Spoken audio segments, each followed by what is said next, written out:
Hello, everybody, and welcome to another episode of Tell Your Story. I'm your host, Todd Nesloni, and each week I'm looking to bring you different guests who have inspired, encouraged, or challenged me in one way or another and bring them on to share some of their story in hopes that it inspires you to tell some of yours. I'm thrilled this week to have my special guest, Michael Creekmore Jr., on with me. Michael, thank you for being here. Kind of introduce yourself and tell everybody who you are.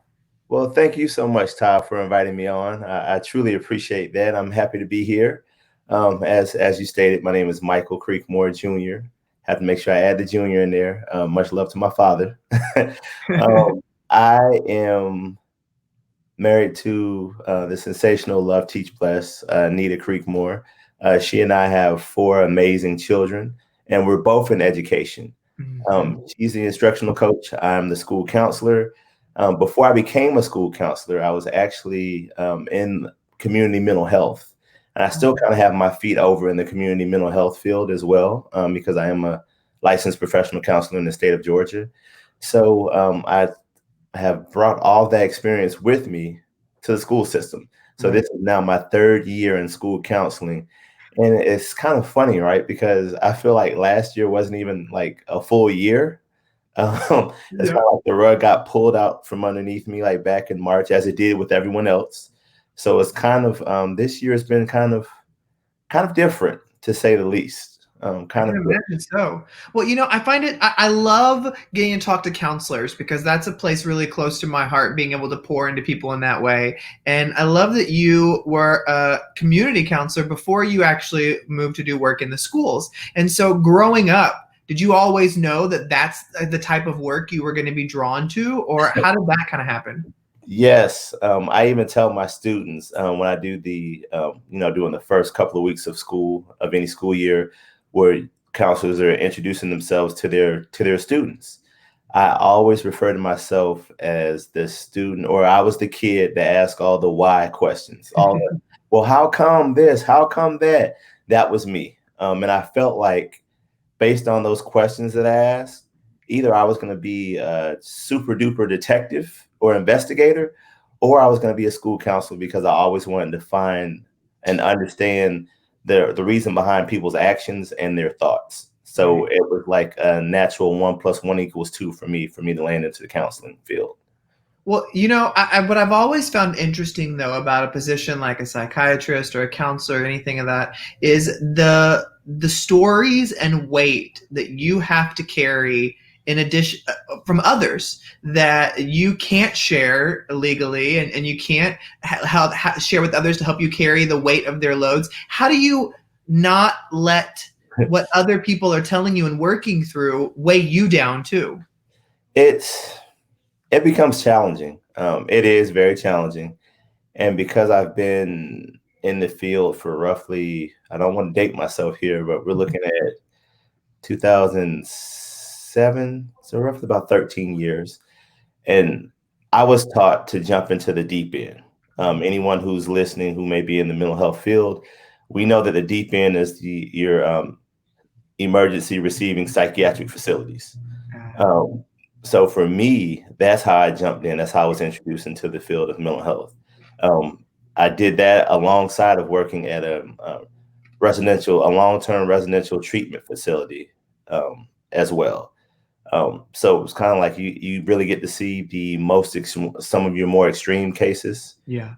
And for me, during that time, I was working with pre-adolescent kids. So you're looking at anywhere between 10 to 12 years old. And then also working at an emergency receiving facility, where you're looking at working with anything from 7 years old all the way to the geriatric age of 80 plus. So getting that experience early helped me to learn the importance of compartmentalization. Yeah. And it's one of those things to where it can be, the mastery of that, I would say, has been like a savior for me, in the sense of being able to put the issues in a box and sit it alongside here for a second until I'm able to get to it. Because if not, it can definitely stress. It will. I'm not going to say it can. It will stress you out. It will tire you out. It will burn you out, and you will feel like you have nothing left. So trying to do those necessary things like compartmentalization is extremely important. So that's probably been the way I've really been trying to um, being able to manage that and not become burned out or stressed out. So, And doing all that really great work and important work, where was the deciding factor where you're like, you know what, I want to take a new avenue and move into schools now and do some work there? well, true story. Back when I was in graduate school at Clark Atlanta University, I after you complete your first year of graduate school, it's usually all the core courses, all your core coursework. And then after that first year, it's kind of like coming to a fork in the road. You have to determine, are you going to go, to the left? I guess this is reverse now, so I guess it should be left, but it looks like it's going right. But are you going to take this path and go the community mental health route, or are you going to take this path and go the education route? And for me, because I do like the shorter distance, meaning that if I took community mental health, that ultimately meant that I was in school for less time Mhm. because of the internship portion of it. It's hard to intern in the school counseling program if it's during the summertime. There is no internship. There's no school during the summertime. So for me, I chose community mental health, and I was able to finish a tad bit earlier than the rest of my cohort that came in for school counseling. So that was the choice that I made, and Yeah. ultimately, that was really the what separated me from becoming a school counselor earlier. But fortunately, years later, I was able to go ahead and obtain a school counselor certificate because during my years of becoming a licensed professional counselor in the state of Georgia, they made some corrections and some changes to where I was able to utilize my experience from that portion of my career as a school as a professional licensed professional counselor to obtain my school counselor certification. So here I am. And the funny thing is, Todd, I don't think I would have done it any other way That's because of awesome. all the experience that I've seen. I would dare say, walking into the school setting, I felt as though there was probably not a situation that I hadn't experienced yet dealing with. Hearing your own path and some of the things that you did before moving into the schools, I can see how beneficial those experiences would be when you're working with kids and hopefully able to catch some of those issues earlier on Right. or really helping kids work through some difficult things because you've seen such a variety of issues. Right. And you're exactly right. The biggest challenge for me my first year was the fact that I had to actually come to a stop, meaning that there were certain things that I kind of had to leave untouched because I could not address that in my role as a school counselor. And see, as Mm, a licensed professional counselor, I'm used to quote unquote going there, right. going all the way there to find out the issue. Let's really get to it and deal with it. As a school counselor, I could not do that. So I had to refer out. So that was the major adjustment for me that first year because I would meet with the student and be able to determine what may be going on and identify some underlying issues and want to address those underlying issues. But hey, Mr. Creekmore, I know you have a expertise and you're used to doing that, but you can't do that as a school counselor. It's like, Yeah. oh yeah. So let me get that community mental health referral form to link them to some resources. Right. So yeah, it's that first year was a bit of a challenge. I found ways to kind of I've gotten used to that now, but the interesting or the cool part has been my the willingness of our outside resources, our outside provider, their willingness to collaborate with me, knowing my background. So it's kind of like I still feel like I get a chance to work with that student with their issue anyway. So it's kind of cool. It's pretty cool. I love that. Well, in schools, you don't see too many male counselors these days, especially men of color. And so, what has that experience been like for you, not only being a man in this field in schools, but also being a man of color and really getting to, for many kids, define what that looks like from a counselor role? Well, it's for me, I've loved it. I've truly enjoyed it. For that, well, I work at an elementary school. I think I probably need to backtrack, and I should have stated I'm an elementary school counselor. So I work with grades. Actually, I work with grades 1 through 5 or K through 5. Mhm. but officially 4 and 5 because my co-counselors and I, we look at every student in the building as our student. So Right. even though we're separated by grade level, there's never um, any issue with us tag teaming on another Yeah. student who may not be in our grade level. But for me, it's been more of like when you're in elementary school, the kids make you feel like students make you feel like rock stars anyway. So it's always the high five and the hug and hey, Mr. Creekmore, what shoes are you gonna wear on Friday? It's been because I love sneakers, but it's been that. But now I do realize and have always realized the importance of setting an example because, like Yeah. you said, with me being in my school, I am four one of four black males in the school, and my school has roughly over 1,400 students. So it's a very large elementary school. Yeah. Um, and it is, you realize um, the weight of the responsibility that you carry. But for me, it's been more about because I'm a firm believer of being authentically myself. Mhm. I've never felt like I've had to be anyone other than me. Right. Um, and I know I do realize as I say that I do realize that that may not be everyone's experience. Mhm. But for me, I think that was always so important for me in the field because I know there are not a lot of black male mental health professionals, whether it be school counseling, professional counseling. So it was always important for me to be me, Right. finding the ability to connect with students. And oftentimes it can be regardless of race. But for me, I know that me being a black male in the school, one of few, that young black student may not ever have the opportunity to see a black male counselor in their school setting. Like Right. that may not happen again.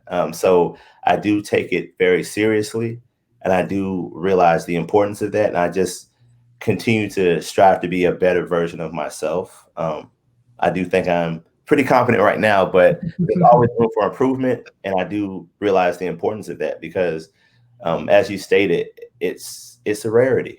It Right. doesn't happen often. Unfortunately, it doesn't happen often. Right.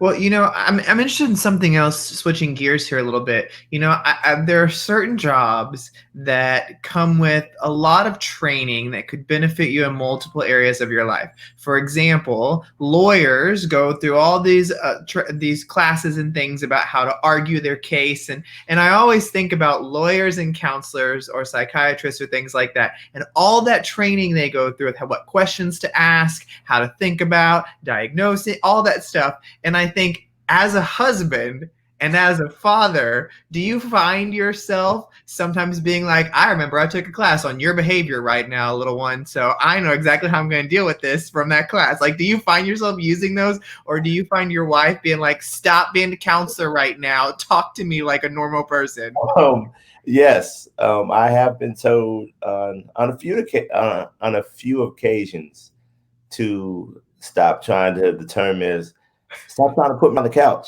Um, I'm like, I'm not trying to put you on the couch. I'm just, if you're taking a step back and thinking about how that could have been perceived once by someone else, Yeah. maybe you would understand a little bit more. So that has happened a few times. Yeah.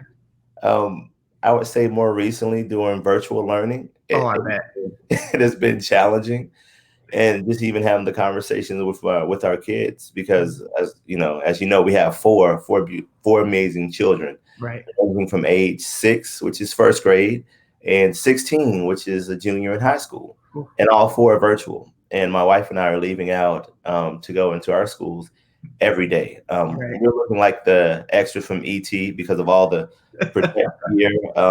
And our school has provided some of that for us, but some of it we did have to provide ourselves. Yeah. But it is stressful for everyone. So trying to take a step back and explain that to your kids sometimes, they're like, Dad, you don't have to be the therapist here. Like you don't have to tell me what I'm probably experiencing. We don't have to talk about it. So it does happen. And it is it can be challenging because it just becomes second nature and you Yeah, don't realize. exactly. I can totally see that. Well, thinking about the people in your life and your own path that you've taken to get where you are today, when you reflect on your journey and you think of the people that have played a role into creating the Michael we see today, who's somebody that you feel that just comes to your mind that was really instrumental into making you into who you are? Well, And I the know there's lots of people, so if anybody's listening, nobody can get offended that he didn't mention your okay, name. okay. Thank you, Ty. I appreciate it. Of course, the younger Michael, who was striving. I am still continuing to strive, but of course, definitely my family. My family is a very close knit family because my father was in the Air Force for 20 years, so we did lots of traveling. Right.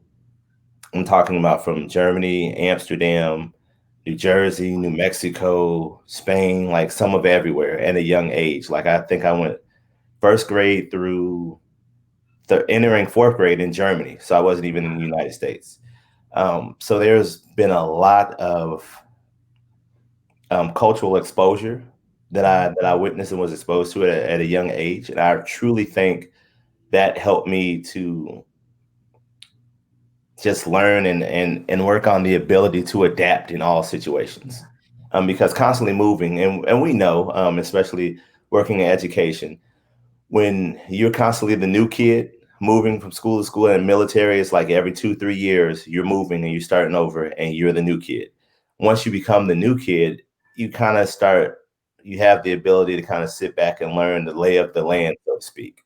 Right. And I would say at a young age, me being able to do that really helped me understand the importance of observation, Mhm. and learning, okay, what systems were in place, what's going to work, what's not going to work, just Right. by observing the lay of the land, so to speak. So I would say the younger version of me, definitely mother, father, sister. So Michael, Frida, and Rhonda, definitely major, major, major, major influence. Even still to this day, because my Oh, older I sister bet. is someone that I still look up to because she still has um, such a wealth of knowledge. She's been a special education teacher for well over 10, 15 years. Oh, wow. So lots of experience there. Of course, my parents, because Yeah, my parents, there would be no me, right? that's But, right. I always say I'm probably the a combination of them because my father is so observant and my mother is so she's like the social butterfly. So I'm kind of like a good balance of both. Um, but now getting older, I would say when I got to graduate school, one of my professors, Dr. Charlene Harper Brown and Dr. Gail Rouse, they taught me, I felt like I learned more at Clark Atlanta University in 2 years than I did at 4 years in the University of South Carolina. And Wow. I think, and it goes a little deeper because of the type of education that I personally feel like I received at a HBCU. It's slightly Mhm. different than I did at the University of South Carolina. And I think mainly because I feel like it was such a mentorship. I feel like my professors, those two professors specifically, kind of pulled me in to kind of pull back the curtain and let me know what it would look like as a mental health professional, helping me understand that, okay, just a regular 9 to 5. Okay, Michael, that's not going to get it. We Mhm. understand that you want to work at a psychiatric hospital. We get it. We know you want to be able to do this because I had a lot of aspirations coming into grad school. But I said, do you know the average salary of someone who's working in a psychiatric hospital that does not have the letters MD for psychiatry Mhm. behind their name, or psychologist, PhD in psychology? So that kind of opened my eyes up to the importance of being multifaceted in my field. So Right. understanding that, yes, this is what you do, this is your profession, but you have to be able to leverage your profession into other opportunities. And that to me, that was a major influence for me, and the time in which it happened, Right. I think was extremely important for me now. And this Right. was years ago because I finished grad school in 2005. Right. So it was a lot of information I feel like I learned, and so much empowerment that happened while I was in graduate school. So for me, that was major. Those were two major influencers as well. And of course, my wife, Nita Creekmore, she has a way of motivating me that I don't think she realizes, Right. because she is definitely a perfectionist. I definitely am not. So for her, just being able to watch how she goes about her day-to-day activity. She has such a work ethic that is admirable. Right. So like even yesterday, just the fact that she and I both have or had, because we're both finished now, both had some recordings that we needed to do. And the way she went about doing hers, I was like, wait a minute, you're not gonna wait until the weekend. Oh, you're gonna do it now. Oh, right now? Oh, okay. Okay, so I guess I need to do mine too. Okay. So she has really worked at, without even realizing it, Mhm. she's really helping me refine myself to become a more attention to detail focused person. So definitely my wife as well. So I would say each influencer had almost equal impact on the Right. version of me that you see currently. Yeah, and I think, as any of us reflect, I think we can find those people along the path where it was like during this moment of time, they were Right. very instrumental. So, Yeah.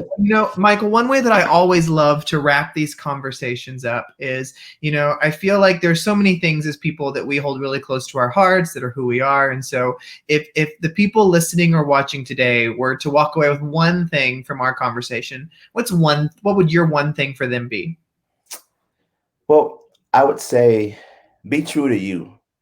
I say be true to you because not just because I wholeheartedly believe in authenticity, but I believe that being who you truly are, there's no failure in that.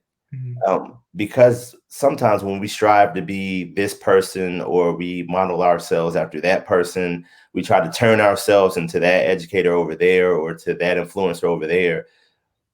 It only lasts but for so long. There is Right. no staying power in that. But the ability to maybe, you know, pull in versions of that to enhance ourselves, that's different. So, and that's being authentically who you are. So I would say as you're striving in the field of education, or just striving period, regardless of what your career path may be, constantly be true to who you are.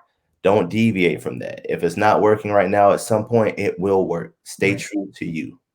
I love that. And that's great advice. Well, Michael, I was so appreciative when you agreed to come on and be part of Tell Your Story. So thank you for coming on and sharing some of your story today. Thank And you so much. I appreciate it. Thank you for having me. I truly appreciate it. of course, you are doing fantastic work. And for everybody listening or watching, thank you for joining another episode of Tell Your Story. Remember, you can check out all the past episodes on iTunes, Spotify, SoundCloud, YouTube, wherever you get your stuff, it's there. I hope you have enjoyed today's conversation with Michael. And remember to get out there and tell your story.